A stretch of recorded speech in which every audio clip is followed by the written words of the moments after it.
নতুন সংসদ ভবনের ছাদ চুইয়ে জল পড়ছে। জল পড়ার ভিডিও পোস্ট কংগ্রেস সাংসদের। নিট প্রশ্ন ফাঁসের প্রসঙ্গ টেনে কটাক্ষ। সংসদে আলোচনা চেয়ে নোটিশ কংগ্রেসের, মোদীকে নিশানা তৃণমূল সাংসদ মহুয়া মৈত্রের।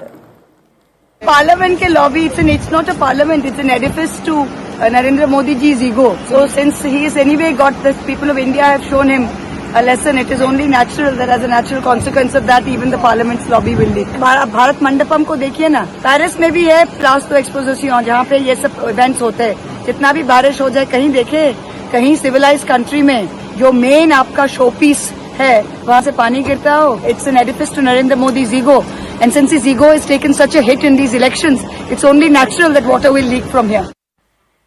সেই ছবিও আপনারা দেখছেন। নতুন সংসদ ভবনের ছাদ চুইয়ে জল পড়ছে, আর তার আজব ব্যাখ্যা সংসদ সচিবালয়ের। স্কাইলাইটের আঠা খুলে যাওয়ায় বিপত্তি, সংসদ ভবনে বিপত্তিতে দাবি সচিবালয়ের।